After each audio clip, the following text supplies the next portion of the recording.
This episode of 86 That is brought to you by Nanami Sushi Bar and Grill. If you're looking for the freshest sushi and authentic Japanese flavors just up the road in Austin, Nanami is the spot for you. From classic rolls to chef specials, it's perfect for a night out, date night, or just treating yourself. They're family owned, passionate about quality, and we're proud to have them supporting the show. So next time you're craving sushi, head to Nanami Sushi Bar and Grill. Check out their menu at nanamisushi.com and tell them that 86 That sent you. Once again, thank you to Nanami Sushi Bar and Grill for sponsoring this episode of our podcast. Y'all seen Boss Baby though? Boss Baby? Oh, Boss Baby? No, it's nothing compared. The word to describe it is cinema. Out of all the animated films that follow baby making things, Storks is better. Hello. Baby Wow, making that sounded. I prefer sex ed. I like Sausage Party. Yeah. Welcome to the 86 That podcast, where 5 college filmmakers sit down with a special guest each episode. Directors, writers, producers, actors, and other creatives shaping the industry to talk movies, the creative process, and the ups and downs of making their work. Follow us on Instagram at the 86 That podcast for episode highlights, exclusive bonus clips, and even the chance to ask questions to future guests. We appreciate you tuning in and hope you enjoy. We are officially back after taking a pause for winter break with very exciting guests planned for 2026. The first, and to set the bar, is Michael Parrington, a recent graduate from Texas State University pursuing a film career in Austin, Texas. He works at MPS, a camera rental house that is based out of Dallas, Texas. Michael has worked very closely with all of us on our films, as well as working freelance in G&E with a vast depth of experience. Michael is the hardest worker with the most grit I've ever seen on a film set. Good conditions, bad conditions, long days, pay, no pay. Michael is consistently performing at 100%. Michael, I and the rest of the hosts are all inspired by you and excited to have you on. Michael Parrington, welcome to the podcast. That was awesome. Thank you so much. That was awesome. Thank you for being here. What's going on? Like, what's up with you? What's new with you? Yeah. You in Austin? I'm back in Austin. Been working. It's been a busy start to the new year, which I'm very thankful for. Been working on some commercials and some other projects here and there. But it's been good. I'm very grateful and thankful for everything that's come my way, and just happy, very happy at the moment. So, was there anything from the last few months of work that stood out to you? Like any moments that were cool on set or anything? The one that first came to mind was I did a New Year's event this year down at Auditorium Shores in Austin, and it was actually the Austin Ball Drop that was getting just live televised for CNN. That's so cool. Oh, wow. It's cool. to help set up some of the lighting for that with one of the other guys from the shot, Matt Cutt. Oh yeah, I was watching that. I saw that. It was pretty cool. It was a long day for sure, but they had I think it was 4 or 5 bands they had out there on a big stage, and cool drone show and a fireworks show. That's so cool. It was just cool to be out there and just to. I didn't even know they did that. I didn't know it was in Austin. I turned on the TV in New Year's, and then it's in the corner. It's like Austin, Texas. Like what the? It's like in Zolker. No, that's cool. You worked on that. I didn't know they. Wait, you said a ball drop? Like the one in. They did like an Austin ball drop. So I think it's relatively newer. I think they rotate cities from when kind of New York would be the big one, and then they go around to different cities in the U.S. just from different time zones, and kind of like live broadcast what's going on. Can I ask a really dumb question? Yeah. What ball dropped? Like there was no ball. Jesus. Okay. Dude, what kind of question is that? Isn't there an actual? All right. No, I think we should move on. What are you like expecting So it to be like a basketball? Like on New Year's Eve, dude, it's like No, like on on New Year's Eve, there's the big ball that. there's a big yeah, there yes. is. That's what he's talking about. Yeah. But in Austin, But in Austin, there's no ball dropping, so I don't. Okay. What do you? They set up. I don't know. Okay, wait. Do you think that there's just a ball that's always in New York that's always ready to drop? and it only drops on New Year's Eve. right, The ball let's is move on. set up. It The ball floats is back set up. up. Guys, New this Year's. podcast is about Michael Parrington. It is. Yeah, not your incompetence. But yeah, no ball, just a cool fireworks show and Celebration. show No and ball, just show. but How did you get that gig? so I got it through MPS. Okay, So that makes sense. they needed some hands to be out there to help set up for the event, and so they got their gear from MPS, and me and Matt were lucky enough to be out there for I think it was a 16-hour day. Um, so it was good. I was happy to be in the mix with all of that. For our viewers who don't know what MPS is, can you just briefly describe what that is or what it is? So MPS is Mobile Production Services. They've been around for about 50 years. Focuses on it's a rental house. It is focused on camera and then G&E equipment. Basically, any rental needs needed in the Central Texas area, we can help out with that. We've got lots of cool camera equipment that's a little bit over my head, some of it, but I'm sure you guys would have more knowledge of it than me. But do a lot. I guess I would be doing a lot with just 10-ton trucks, 5-ton trucks, 1-ton trucks, and then some more like a la carte packages.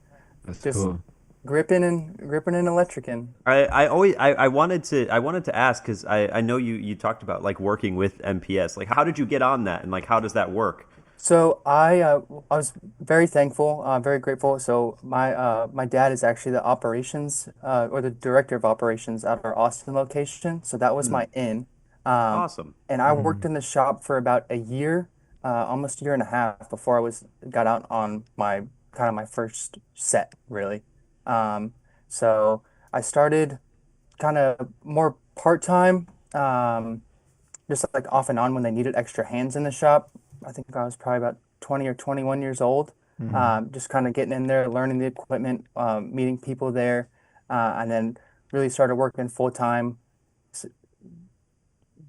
Last August, 2 Augusts ago, I think I've been there full time for almost a year now. Oh Um, wow. and so I just kind of took me a little bit to get comfortable and familiar with all the equipment, and then of course being on all Texas State projects kind of build my confidence up to make me feel like I could go out and do it on a big, more I guess professional and larger budgeted set. Not to say that Yeah. this Yeah. Texas State stuff isn't the real deal, but Can I ask a follow-up question? Because you mentioned MPS. I did some research. I'm not a stalker, but I did some research. Now, I've known that your dad works at MPS, but I just recently found out your mom worked at Sony for 13 years, and then she worked at Austin Film Society for 4 years, and that's like super cool. I wanted to ask, how was it growing up with parents who are already so well versed in this industry, and how big of an influence were they on you? Like, were movies and films a big part of your life growing up? so yeah, my parents actually met working at Sony in California, and Wow. the reason we moved out here to Austin was because my mom got that job at Austin Studios.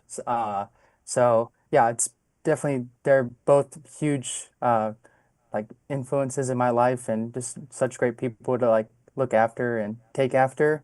But yeah, absolutely. I've got a younger brother, and we used to spend our summers and our time off just hanging out on the Austin Studios lot, just kind of being young kids getting in the way and causing a little bit of trouble, but we always were kind of around it, seeing like the process of like just kind of what goes on in that world. And I always just kind of took a keen interest to it. Same with my brother. He works in the production industry as well. He's wouldn't be on set. He works more in like the live broadcasting. He's a replay and camera operator for another production company here in town. Very cool. But I think, yeah, we both just being around it so much, just it's like, hey, this is pretty cool. Our parents do it's pretty cool. I could see myself doing this. But yeah, definitely super grateful and thankful for just all the people that they've introduced us to and the positions that they put us in growing up and starting out. Can I ask you, Michael, what was your first film industry job? So I was actually an extra on True Grit when I was in The Coen Brothers True Grit with oh my gosh. That's crazy. that was like I thought that looked like you. yeah, their production offices were on the AFS lot. Wow. I remember my mom had a relationship with one of the coordinators, and they were looking for a young kid who had freckles and big ears and a little bit of a crooked smile. And at that time, I fit the bill perfect. I remember taking like headshots. My mom just like taking photos on like one of the very first iPhones, and showed it to the one of the casting coordinators, and they're like, "Wow, who is this kid?" It's like, "This is my son." It's like, "This is your son? He's perfect." So That's crazy. that was super Wow. cool. Yeah, Do you know the timestamp? Do you know the timestamp in the where you show up? We got to see the Michael cameo. You have to send us a screenshot of the moment. in the very last scene of the movie, it's the Haley Steinfeld's character is all grown up now, and she's talking to two older gentlemen, Mhm. and I'm in the very back on like this hay wagon, and you can see me for a little bit, and Oh, oh, that's cool. Oh, I'll have to go back and rewatch that. That's great. Yeah, all of our listeners, just go back and look for a kid with freckles and big ears. no and need to watch the movie, just go to the He's the very hay wagon. He's the Let's get hay to the wagon end. kid. But yeah, that was my first experience. I remember going in to the try on costumes for like and wardrobe. And I gotta like remember getting off school a little bit early. I think they paid me like $100 to be there, and I was like, "This is the coolest thing ever. I want to do this You're forever." like, I'm rich. I'm Yeah, rich. I'm rich. We're going to Yeah. Target. We're buying Yeah, stuff. That's crazy. So your first experience was in front of the camera. Did you ever think that you would be like in front of the camera, or did you like from that experience you were like, oh man, I want to be behind the camera?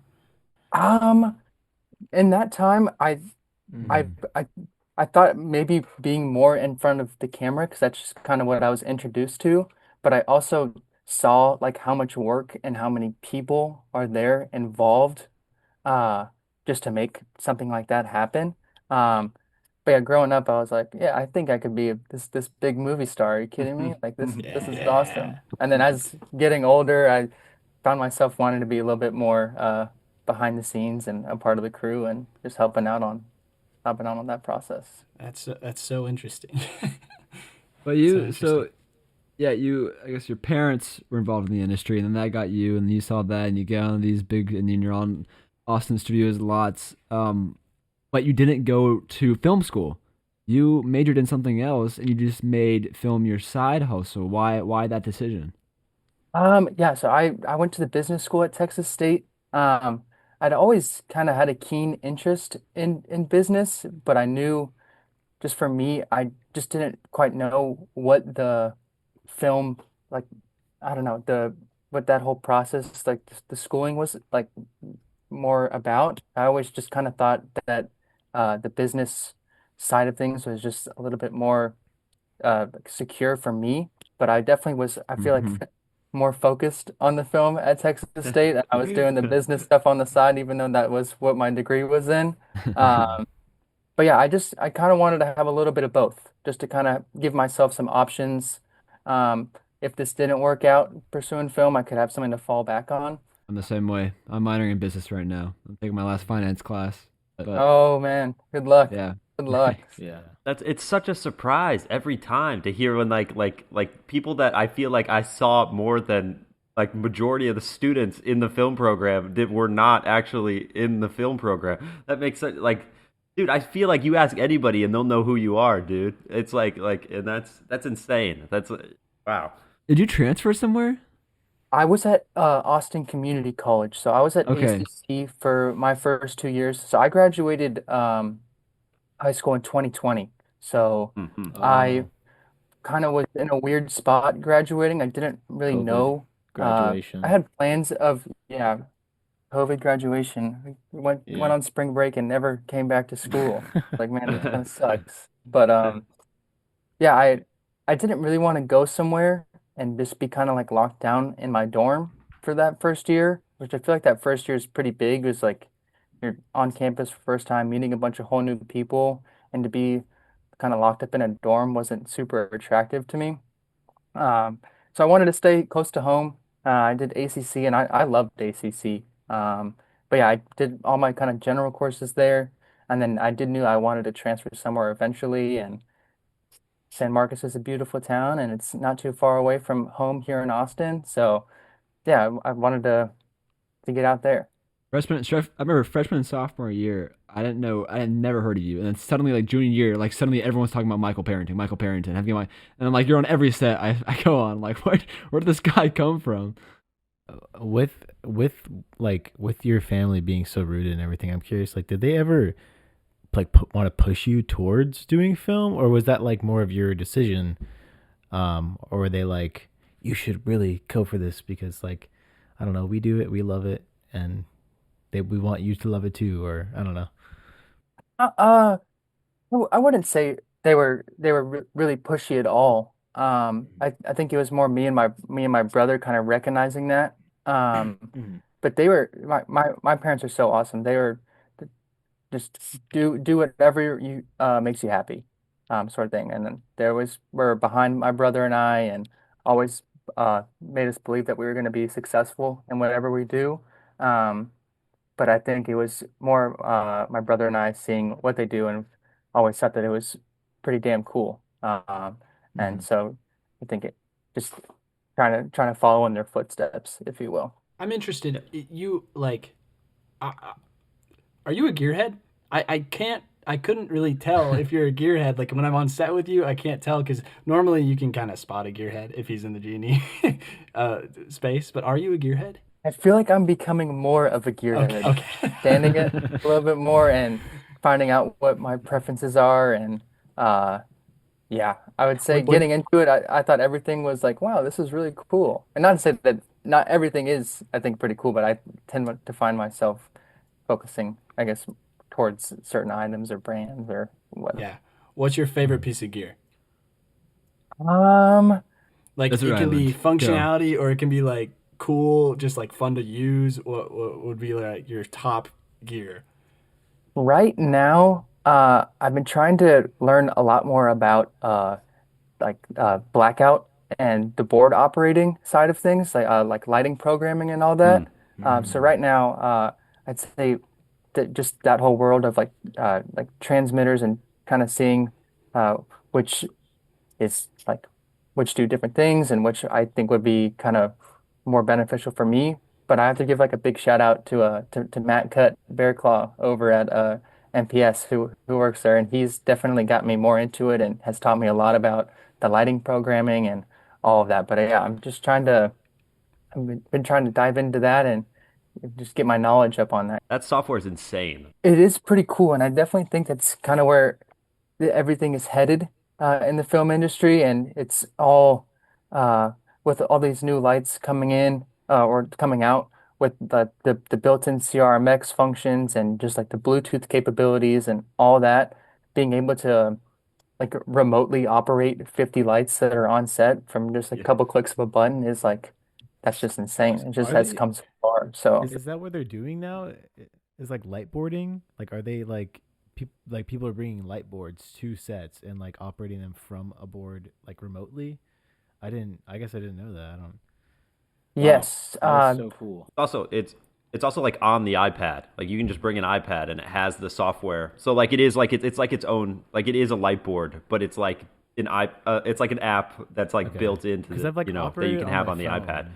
I've operated on my phone Yeah. before, but like, Yeah, okay, yeah, that yeah. is so Yeah, it's cool. the same. I bet it's the same thing. Yeah, yeah, Same yeah. thing. Okay. Wow. it's yeah, like similar. I'm sure are familiar with like the Sidus link with Hmm. Aperture and Yep. Yep. I know Nanlux. I think it's the Nanlite app and stuff like that. But Yeah, it yeah. kind of puts all that together. But yeah, I've definitely just been super interested in that recently.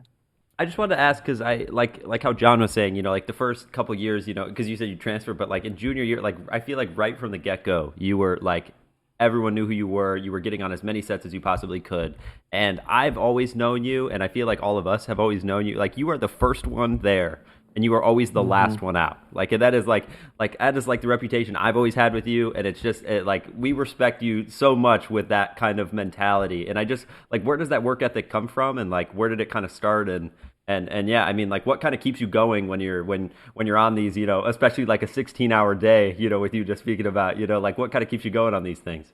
Oh, well, I really appreciate that. But I'd say that that that mentality definitely comes from my dad.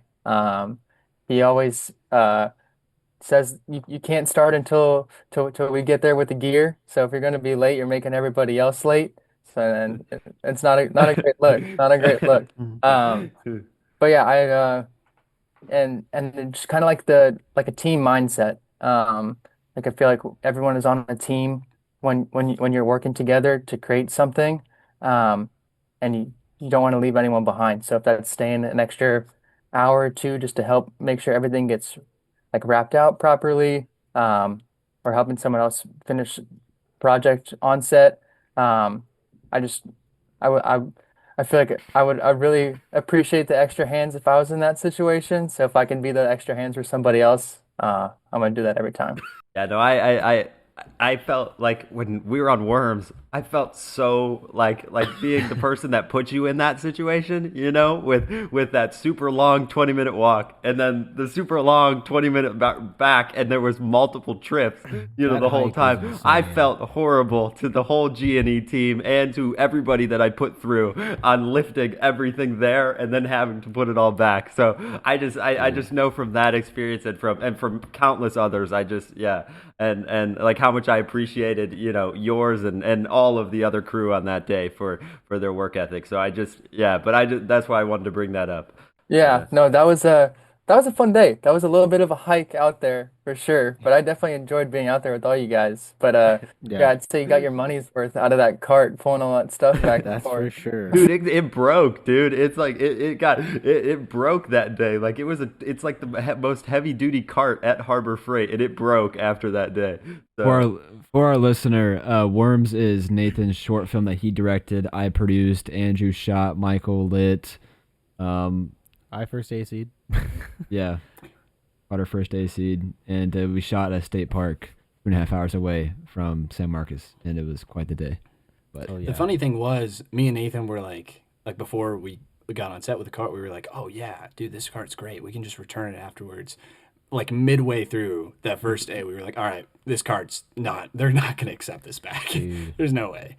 Me I and also Mike. destroyed my elbow. Like I destroyed my elbow literally through. Yeah. Like it was probably it was like 5 minutes into me Yeah, lugging we the hadn't car. even gotten to set yet, and Nathan like I fall was the told worst morning fall of that Nate possible. had Yeah, awful. dude, it took Yeah. me out. But yeah, I I'm gonna find a respected. photo of like Carter be like, I'm gonna pass out, and I took a photo, took a selfie with Dylan. I'm gonna see if I find it. Dude, did you have me in the background? Oh my gosh, dude! Yeah. Like, it was so bad. Yeah. You were behind us a little bit, but I was like, we were going up that first hill that's all bumpy and rocky, and oh man, I like got lightheaded so bad. I didn't eat anything, so I think I nearly passed just- out. It was rough, but at the end of the day, oh my gosh, dude, the hike back with you was something else. Oh my lord, we just kept going. Though. It was like that was crazy. I'm curious because like for G&E, like when I've been on G&E and you have so much more experience than I do, it feels as though there's, you know, this like at the start of the day, there's like this like major energy, like you're just moving, moving, moving. And then for like 8 hours, there's like very little at all. And then there's like moving, moving, moving. Or if there's like little spurts of it. What like on long shoots, what like do you like use? Because when I'm on long sets, it's like, you know, every time I'm like trying something new to just, if I'm, you know, not like behind camera or if I'm not working the whole day, it's just kind of like get up and then wait for a while. What do you do when you're waiting? Like how do you keep yourself interested in, you know, and awake during those long days? I try to, yeah, definitely. I would agree. Like you get there, you unload all your gear, and you're getting set up for the first couple shots, and then it can be a little bit of a lull in between setups. Uh, but I just try to keep myself as much as like involved as I can, in where I can be to help out, and uh, just trying to like kind of stay in it with everybody, because yeah, long days. I mean, obviously it's entertaining to be out there, but I feel like you got to keep yourself going on that same sort of energy. And then just being able to like, I don't know, listening in on conversations. We need this here, or we need to change this or change that, and just being like ready right away, to be able to go run and do that, and just kind of keeps me, uh, like my energy up. And Always thinking about the thing in the next shot. Always thinking about what the. You seem very proactive to me. Yeah, yeah, I feel I like it mean, sets you apart. I appreciate that, but yeah, I try to be ready. I feel like that's Hmm. one of like the one of the like the most important things is just being ready and being aware of like what's going on. And if you can get ahead, like why not get ahead? Hmm. Let's just keep the ball rolling. So Yeah. Yeah. Yeah, and you mentioned just like different projects that you kind of wanted to touch on. Specifically, you mentioned pale horses and primary colors, and then you also mentioned worms. We've talked about that one a little bit, but what specifically about pale horses and primary colors were kind of stood out to you, and what about those projects would you like to kind of talk about and kind of see? We were trying to do some research on those films to see if we can watch those. So what would be the if you could tell us a little bit about them, we'd love to hear it. so they're both written and directed by one of my great friends, one of my best friends, Brock Ladoff. We grew up together. We were roommates for a few years, but we've known each other since back in the fourth grade. And those two projects, Primary Colors came out about a year ago or 2 years ago, but we did Pale Horses over the summer. Um, and those are just both like two really fun shoots. Pretty intimate, like crew setting, where it's a small crew. Um, just very like just kind of just limited in the gear that we had and what some of like the locations and what we can do. But I feel like that kind of gets your creative thinking flowing when you are limited in such like factors. You kind of make the best of what you can.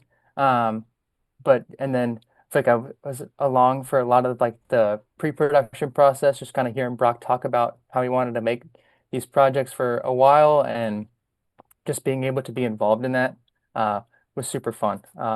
Pale Horses we did out. You guys are familiar with Cole McHugh, uh, also a Texas. Yes, yeah. Yeah, Yeah. Yeah. We yeah. we filmed that out at his parents' house over in Cedar Park, Leander area here in Austin, and it was a lot of work. I was a one-man band that day, lugging around some lights and trying to kind of stay on top of it and keep the ball rolling. Um, but that was just a lot of fun, and just being able to help out Brock was. I've always say yes to his projects. They're always great. I, I feel like your answer there kind of answers my question. But when it comes to projects, do you prefer a bigger crew or do you kind of like the more intimate, kind of smaller kind of sets? I'll take the help every time. I'll take the help for sure. There you go. So I think I already know the answer to this question, but I'm gonna ask it anyway. So you've worked on corporate stuff, you've worked on commercial stuff. I don't know if you've worked on like bigger budget, maybe like studio equivalent projects, and you've also worked on a bunch of indie and student sets. Which one is the most fulfilling for you as G&E gaffer lighting guy? What do you prefer? What do you get most excited to get going? I would say the student kind of indie stuff. Say it doesn't this most of the time doesn't pay as well as the bigger commercials or kind of corporate stuff. But I feel like the relationships I built at least on those sets, and then just personally knowing uh, the one who made the story or the people that are involved in helping produce the project. Just that like personal feeling or like and relationship between everybody. Um, Always feels so much better when the project gets done and then you see the project and you're like, we all did this together versus some of the commercials and stuff that I've worked on. I've never even seen them. So it's like it's great to like be able to work with people that are all like pretty close and just doing it for like I say the love of the game. Like everyone's there just because they want to be there. Like not you're not doing it for the money. You're doing it for your friend or you want to be a part of this project or whatever. But Yeah. yeah. It's so interesting because, like, following along with that, like, I almost feel like when you're on a non-paid set with friends, the harder it is, the like better the payoff. Because like it could be a horrible shoot. Like you're looking back at it and you're like, oh man, that was brutal. And then when you look back at the project, you're just like, that was like a bonding through trauma kind of thing. Trauma, I feel like it's a bit of a strong word for that, but just you're bonding through really really hard times, and that's always really fun. So Like when the director slips and starts bleeding out of his elbow. yeah, Like none of the audience is gonna know that happened. They're just gonna see the Yeah. short. They're not gonna know that. Traumatic or events. when you know I was okay, I just got up and I just put I had like three. You did I not had, just get up. That Just laid I have on a the full ground. video. I laid of on the about ground 4 for a little bit. minutes Okay, I where laid on the ground. Nathan Okay. is like, oh, Okay. I don't know, man.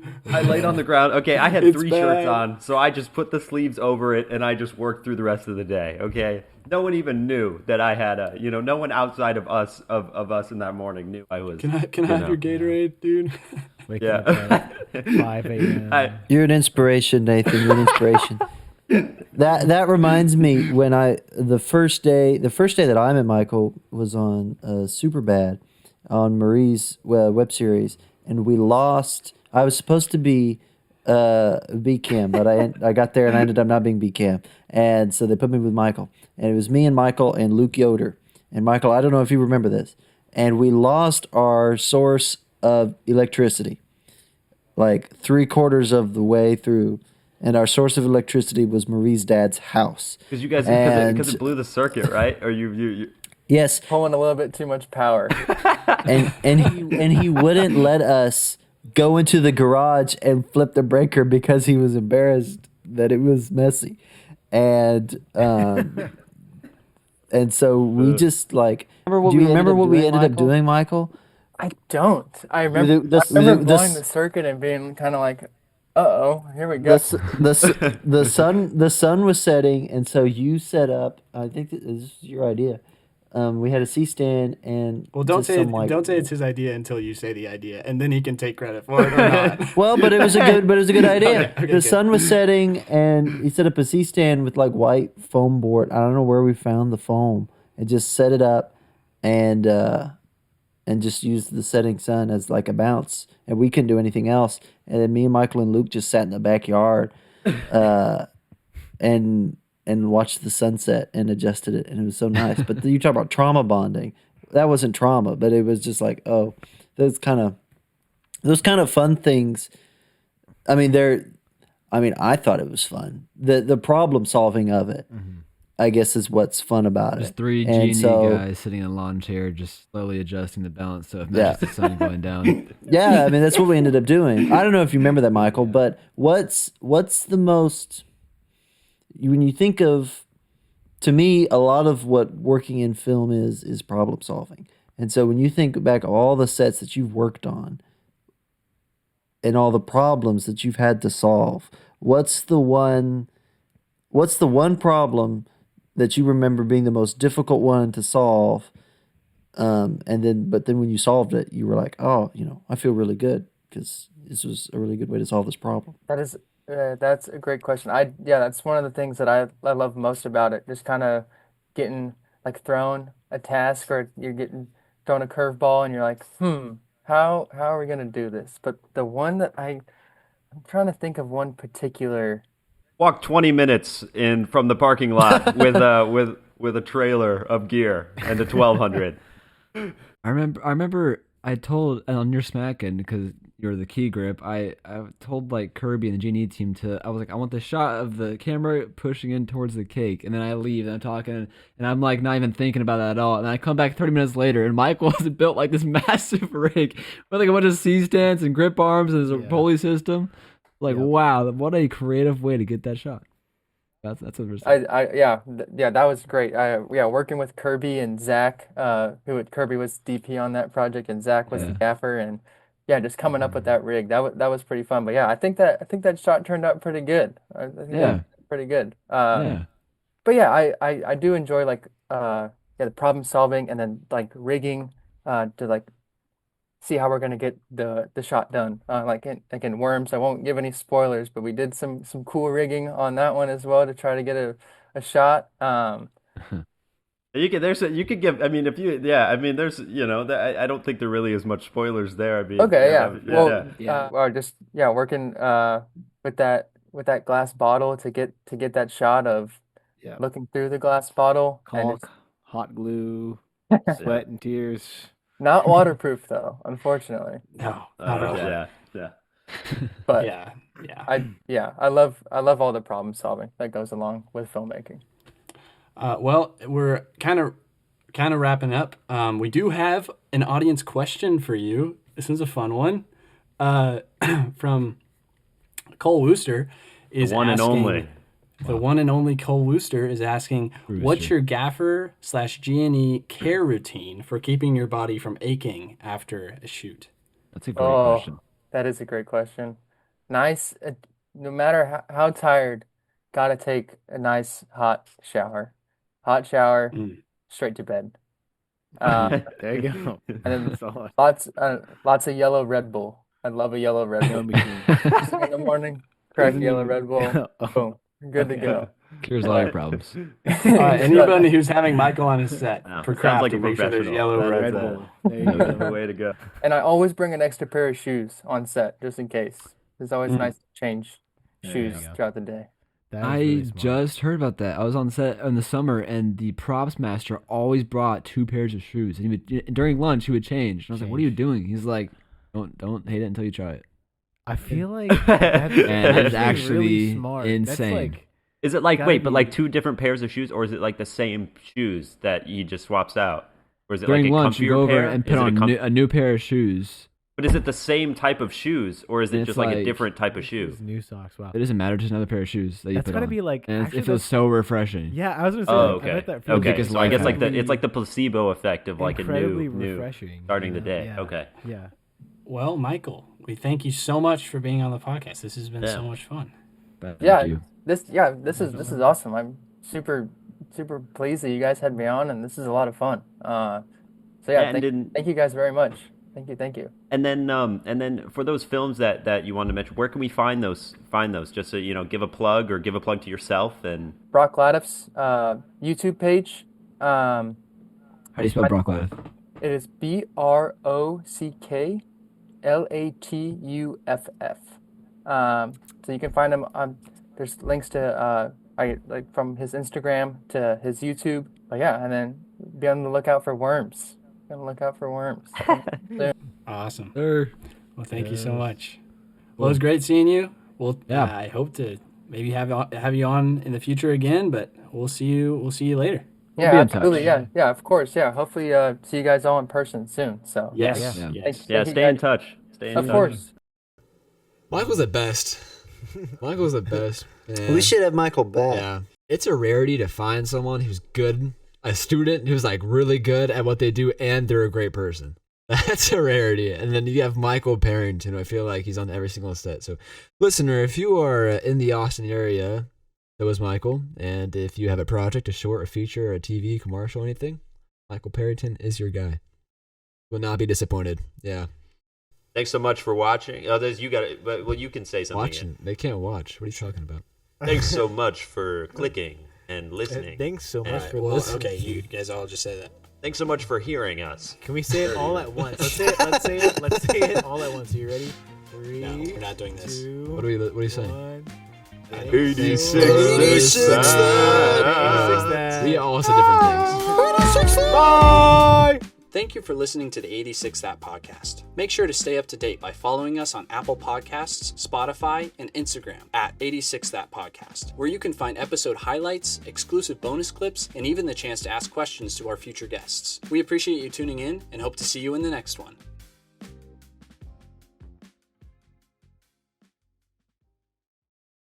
This episode of 86 That is brought to you by Nanami Sushi Bar and Grill. If you're looking for the freshest sushi and authentic Japanese flavors just up the road in Austin, Nanami is the spot for you. From classic rolls to chef specials, it's perfect for a night out, date night, or just treating yourself. They're family owned, passionate about quality, and we're proud to have them supporting the show. So next time you're craving sushi, head to Nanami Sushi Bar and Grill. Check out their menu at nanamisushi.com and tell them that 86 That sent you. Once again, thank you to Nanami Sushi Bar and Grill for sponsoring this episode of our podcast.